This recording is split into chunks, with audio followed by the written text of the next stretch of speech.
Olá, alunos! Hoje nós vamos falar um pouquinho sobre as fases da análise clínica. Introdução. Exame laboratorial. Qual é a definição de exame laboratorial? É para diagnóstico ou confirmação de uma patologia ou ainda apenas para acompanhamento de exames de rotina. Quais são os profissionais envolvidos nessas tarefas? Os farmacêuticos, médicos, biomédicos, bioquímicos, químicos e biólogos. Fiscalização. A fiscalização dos laboratórios fica a cargo da Agência Nacional de Vigilância Sanitária, a Anvisa, que é o nosso órgão regulador aqui do Brasil. Das vigilâncias sanitárias estaduais e ou municipais, além de fiscais de nível superior e de seus respectivos conselhos profissionais, CRM, CRQ, CRBio, CRB, CRF e entre outros. Legislação em microbiologia. Hoje estão disponíveis várias resoluções da Diretoria Colegiada, RDC, como a RDC 302 e 306, que regem os estabelecimentos de saúde. A RDC 302, publicada no Diário Oficial da União, no dia 14 de outubro de 2005, ela vai dispor sobre o regulamento técnico para funcionamento de laboratórios clínicos e define os requisitos para o funcionamento dos laboratórios clínicos e postos de coleta laboratorial, públicos ou privados, que realizam atividades na área de análises clínicas, patologia, clínica e citologia. Bom, então só voltando aqui um pouquinho, o que nós precisamos saber? É muito importante a gente entender que mesmo as análises clínicas, elas não estão a Deus dará, né? Elas estão embasadas dentro de uma resolução, né? Que são as RDCs 302 e 306. Essas RDCs, elas regem como deve ser o funcionamento e como devem funcionar esses estabelecimentos, que são estabelecimentos de saúde. Então, logo, nós precisamos entender que a Anvisa, que é o nosso órgão regulatório aqui do Brasil, ela vai fazer essa fiscalização. E essas clínicas, elas precisam estar dentro do que dispõem essas duas RDCs, ok? Então, vamos lá. Estrutura física.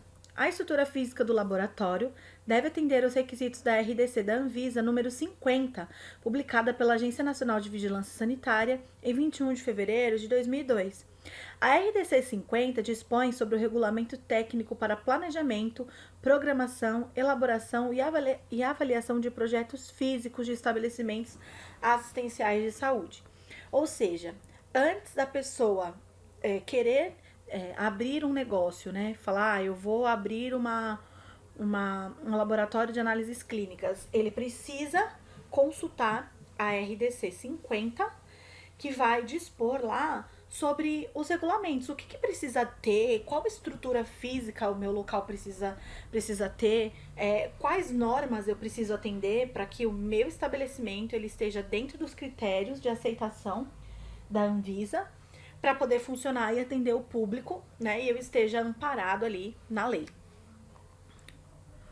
Dentro de um laboratório de análises clínicas, existem 5 áreas: hematologia, microbiologia, imunologia, química clínica e parasitologia. Hoje a gente vai falar um pouquinho sobre micrologia.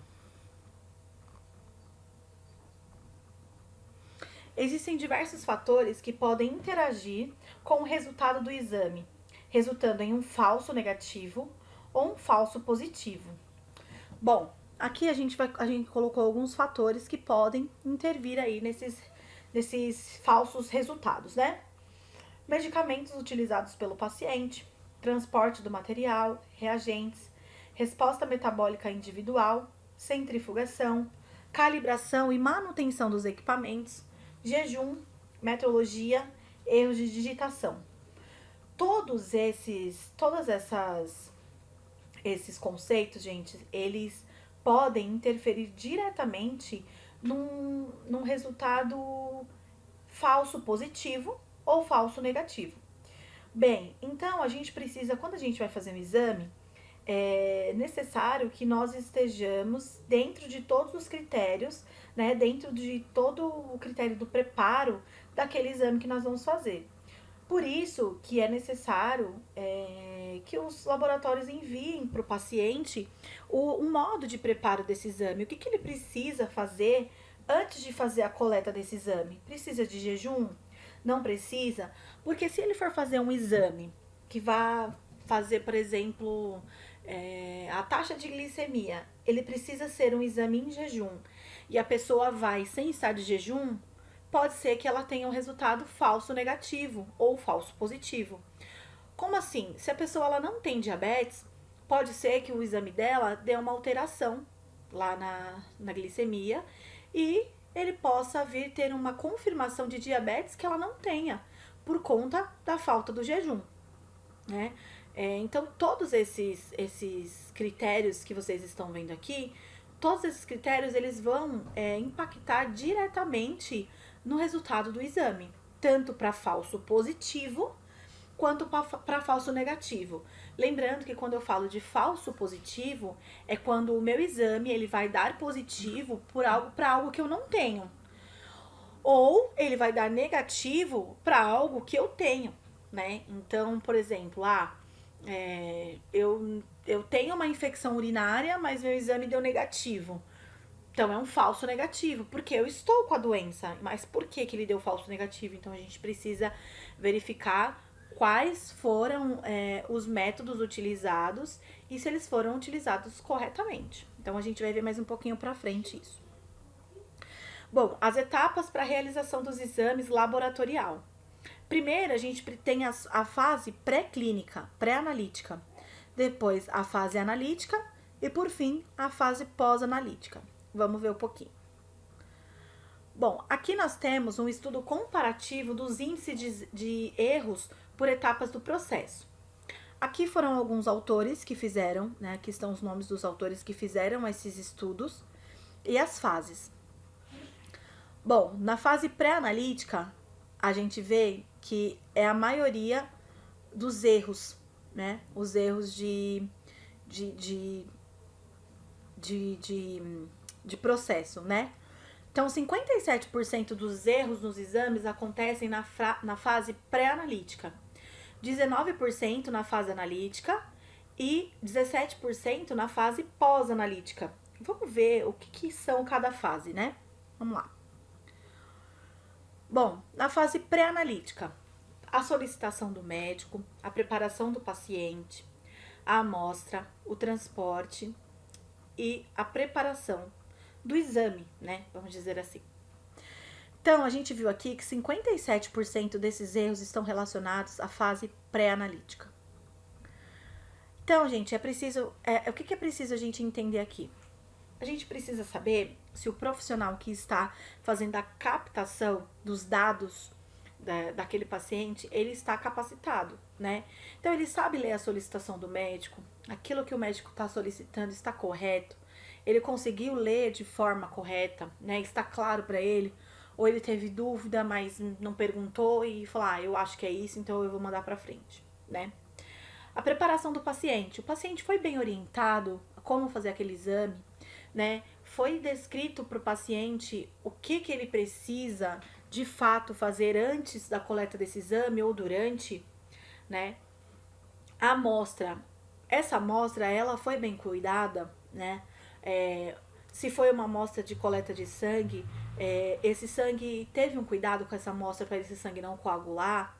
Durante o transporte, houve algum impacto, né, nessa amostra mais forte que possa ter deteriorado o meu material, né? E durante a preparação da minha análise, teve algum erro, teve algo de errado, né? Algum incidente no meio desse caminho. Então, tudo isso a gente precisa olhar antes, porque a gente tem que lembrar que a maioria dos erros estão relacionados a essa fase, a fase pré-analítica. Já a fase analítica, ela compõe 19% do índice de erros. A análise, né, propriamente dita. Então, o meu profissional de saúde, né, meu profissional que está ali fazendo a análise do meu material, ele é um profissional capacitado? Ele é um profissional formado, ok. É óbvio, se é para ele estar ali exercendo aquela função, ele tem a sua formação. Isso é um critério. Mas além da formação dele, ele passou por treinamentos, ele passou por uma capacitação, né, dentro daquele laboratório, de como são feitas as análises, uso de reagente, ele usou o reagente correto, não usou, enfim. Tudo isso acontece dentro da etapa analítica, né? Então, a pessoa que tá fazendo a minha análise, ela tá usando o EPI correto, né? Tudo isso, gente, vai impactar diretamente no meu resultado. Fluxo de dados. Ele tem certeza de que os dados batem, né? Do meu paciente, é aquele dado mesmo. Eu fiz a conferência, né? Eu fiz a identificação correta, né? Daquela amostra. Tudo isso é importante. E a fase pós-analítica, que compõe aí 17% do meu índice de erro, né, que é o mais baixo, mas se a gente for olhar, 17% é bastante ainda, né?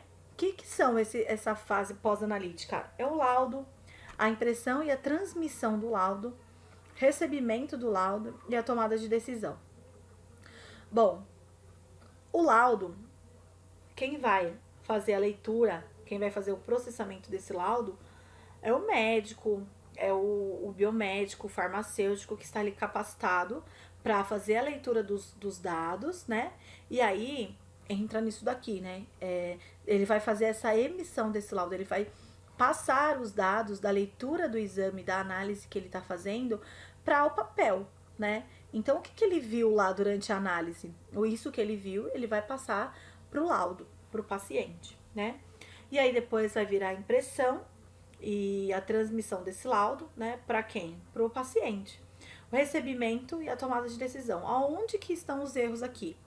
Aqui, gente, por se tratar de um trabalho manual, pode haver um erro na digitação desse laudo. Então, eu posso, de repente, ter digitado um valor errado, um valor incorreto, tanto para mais quanto para menos, né? O que vai impactar no resultado falso positivo ou falso negativo. A impressão ou a transmissão desse laudo, eu tô imprimindo o laudo correto, eu tô enviando o laudo correto para a pessoa correta.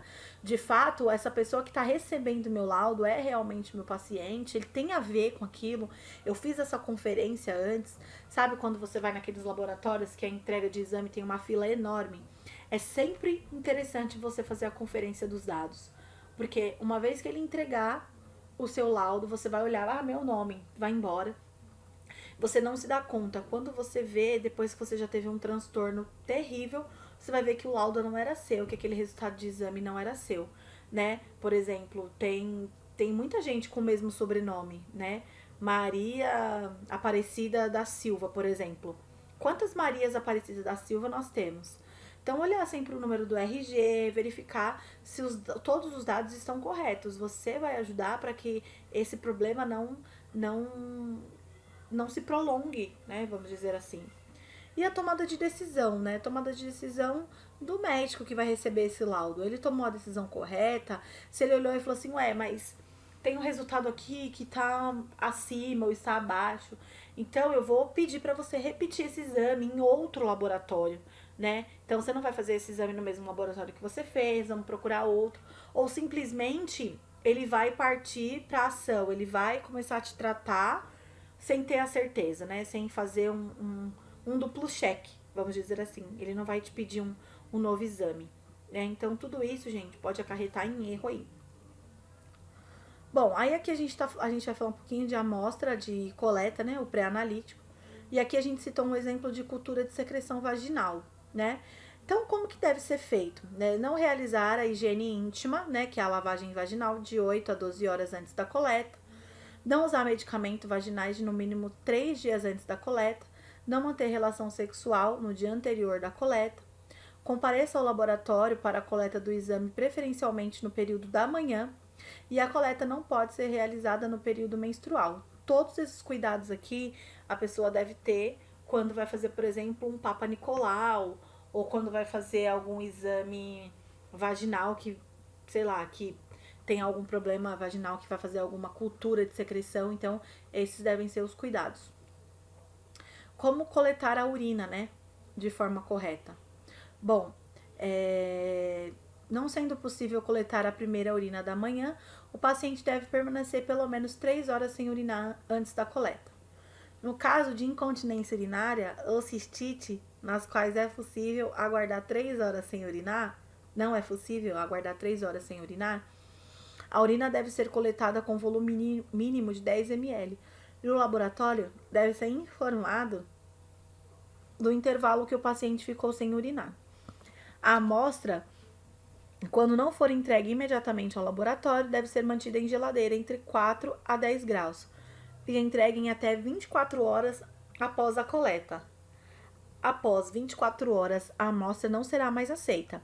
É necessário retirar um novo pote no laboratório e realizar uma nova coleta. Pacientes do sexo feminino não devem efetuar a coleta se estiverem menstruadas. Se urgente, utilizar absorvente interno, OB ou Tampax, durante a coleta e proceder à higiene normalmente. Bom, então, gente, esses são alguns cuidados que se deve tomar no momento em que vai fazer a coleta da urina. Bem, então, nós sabemos que a gente precisa, se não for possível, realizar a coleta, a primeira urina ali da manhã, porque às vezes é difícil, às vezes a pessoa tá grávida, enfim, tem outros problemas e não consegue segurar até chegar no laboratório para fazer a higienização do local e para fazer essa coleta. Então, ela tem que ter pelo menos 3 horas sem urinar, né? As mulheres aí ter um cuidado, né, na questão de estar menstruada. Se eu posso aguardar, então eu vou aguardar passar o meu ciclo menstrual para depois eu fazer a coleta da urina. Agora, se é um exame muito urgente, se eu estou com uma infecção, se eu acho que eu estou com uma infecção urinária, por apresentar dor, ardência no momento de urinar, então aí eu tenho que fazer essa coleta. E para isso a gente precisa utilizar aí os absorventes internos, tá? É preciso, gente, fazer a higienização antes de fazer a coleta da urina. Né? Não é simplesmente ir lá, urinar de qualquer jeito dentro do potinho e entregar. Isso pode levar a vários resultados ruins, né? Falsos positivos ou falsos negativos. Bom, então nos homens eles devem fazer a higienização, né? Primeiro, lavar as mãos, né? Segundo, o homem deve fazer a higienização da glande. Se não tiver, o ideal é que se faça com água e sabão. Se não tiver água e sabão, geralmente os laboratórios eles entregam um lenço antisséptico ali umedecido, faz essa limpeza, essa sepsia da glande, joga o primeiro jato no vaso, segura e joga o jato seguinte no potinho. A mulher, a mesma coisa. A mulher deve fazer a higienização das mãos, né? Separar os grandes lábios, fazer a higienização com água e sabão, e se não for possível, fazer a higiene com aquele paninho antisséptico que o laboratório entrega. O primeiro jato deve ser desperdiçado no vaso e em seguida faz o jato seguinte no potinho, certo? Bom, critérios de rejeição. Estabelecer critérios de rejeição de amostra é assegurar uma melhor correlação clínico-laboratorial. O microbiologista deve conferir se a amostra clínica não apresenta critérios de rejeição estabelecidos pelo laboratório. Entre os critérios de rejeição mais importantes estão esses: a identificação incorreta da amostra, a quantidade de material insuficiente para o processamento dos testes microbiológicos, o transporte inadequado em frasco não estéril, não compatível com o sítio informado e frascos fechados inadequadamente, amostra incompatível com os exames solicitados. Bom, então, nessa parte, cada laboratório precisa fazer o seu próprio critério de rejeição. Entre todos os critérios que eles podem colocar, esses aqui que a gente citou, eles têm que estar dentro desses critérios de aceitação para que esse é o mínimo que se pede, né? Ter uma identificação ok da amostra, né? Ter uma quantidade de material suficiente para poder fazer os testes, né? Verificar aonde foi coletado esse material pro exame. Não é em qualquer lugar que você chega lá e entrega o material que coletado para fazer o exame, porque tem que ser em um pote estéreo, que você tem que te retirar lá no próprio laboratório ou comprar em farmácia, né? E a amostra incompatível, né? Então, por exemplo, meu exame pede exame de fezes e eu levo a urina. Obviamente, isso é um critério de rejeição, claro, né? E aí, cada laboratório vai estabelecer os seus critérios. Erros comuns no laboratório de microbiologia na fase pré-analítica.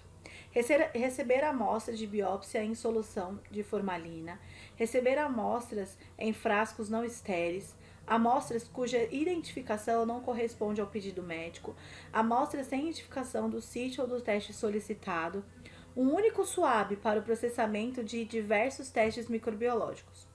Amostras não recomendadas, conforme recomendações que podem ser vistas no Manual de Procedimentos Laboratoriais da Requisição do Exame de Análise Microbiológica, publicada pela Anvisa. Bom, gente, por incrível que pareça, esses aqui são erros comuns, né, que laboratórios cometem na fase pré-analítica, né? Então, receber amostra de biópsia em solução de formalina, não é essa solução que se deve receber. Receber a amostra em frasco não estéril, ou seja, colocar a amostra em qualquer lugar. A amostra cuja identificação não corresponde ao pedido médico. Então, está identificada uma coisa, mas a amostra não tem nada a ver com aquilo que o médico pediu. Enfim, por incrível que pareça, esses ainda são erros que os laboratórios cometem, né? E aí, se as pessoas têm alguma dúvida, o laboratório tem alguma dúvida, aqui nesse manual que a Anvisa dispõe, estão lá descritos, né? Quais que são esse tipo de amostras não recomendadas, né? Então é só ir lá e dar uma olhadinha. Fase analítica. Toda amostra clínica é potencialmente infectante e deve ser manuseada com cuidado, utilizando os equipamentos de proteção individual preconizados. Então, gente, é aquilo que a gente conversou na primeira aula, né, quando a gente teve a nossa apresentação, que eu levei vocês no laboratório de microbiologia. A mesma coisa se aplica para os laboratórios de análises clínicas, né? A gente está lidando com material infectante, urina, sangue, né? Que além de tudo tem vírus, tem bactérias, né? Tem parasitas, então a gente precisa tomar esse cuidado. Então é muito importante que o técnico, o profissional que esteja ali, né, manuseando aquele material, ele esteja com os EPIs necessários. O jaleco de manga comprida, óculos de proteção, luvas, propés, touca e, em alguns casos, né, aqui não tá, mas também a máscara. Fase pós-analítica. Laudo. Procedimento escrito, urgência e plantão. Laudo provisório. Legível sem rasuras. Língua portuguesa. Traduzir caso o paciente necessite. Bom, aqui, gente, no laudo, o que precisa conter, né? É urgência, é plantão, é um laudo provisório, né? Tem que ser um laudo legível, né? Sem rasuras, uso de corretivo. É inadmissível, não se pode usar corretivo, né? Traduzir o laudo, se o paciente precisa. Às vezes é um paciente que, sei lá, é estrangeiro, então se você precisar traduzir, você traduz, enfim. Ou ao contrário, vice-versa, tá? Identificação do o que tem que ter nesse laudo, né? Identificação do laboratório, endereço e telefone, RT, registro de classe, identificação profissional que liberou o exame, mais registro de conselho de classe, nome, identificação do cliente e data da coleta da amostra, certo? Fase pós-analítica. Data da emissão do laudo, exame, nome, amostra e método, resultado, unidade, valor de referência, limitações e interpretações. Então aqui eu preciso saber, todo exame ele precisa ter um valor de referência, quais são os limites aceitáveis e interpretação. Né? Por exemplo, em homem é um tanto e em mulher é outro tanto. Observações, se a amostra tiver com restrição, terceirização, transcrição fiel dos dados, né? Então, os dados que for transcritos, eles têm que seguir fielmente o que está escrito lá no laudo original, no resultado do exame, enfim. Informar os métodos, né? Qual foi o método que ele utilizou? Aqui eles deram dois exemplos, in-house e TLR. E retificação, se tiver alguma retificação para fazer, tem que ter lá. Né? Então, por exemplo, aqui tá dizendo uma coisa, mas não é esse resultado, ou enfim, algum erro, alguma retificação que precisar ser feita. Necessitou, tem que constar lá no laudo, tá? Bom, gente, os erros cometidos em qualquer uma das fases da análise clínica refletem na eficácia terapêutica. Então não adianta nada a pessoa se tratar, né, se ela teve um erro nessa análise. Se esse laudo foi emitido erroneamente, aí o médico vai ter um resultado errado, o tratamento vai ser feito de uma forma errada e aí você não vai ter uma eficácia no seu tratamento, tá bom? Bom, eu vou ficando por aqui. Um beijinho pra vocês, bom dia ou boa noite. E a gente se vê aí, a gente se encontra na próxima aula, na próxima videoaula explicativa. Espero que vocês tenham gostado, tenham entendido. E eu aguardo vocês no nosso chat, tá bom? Beijo a todos. Tchau, tchau.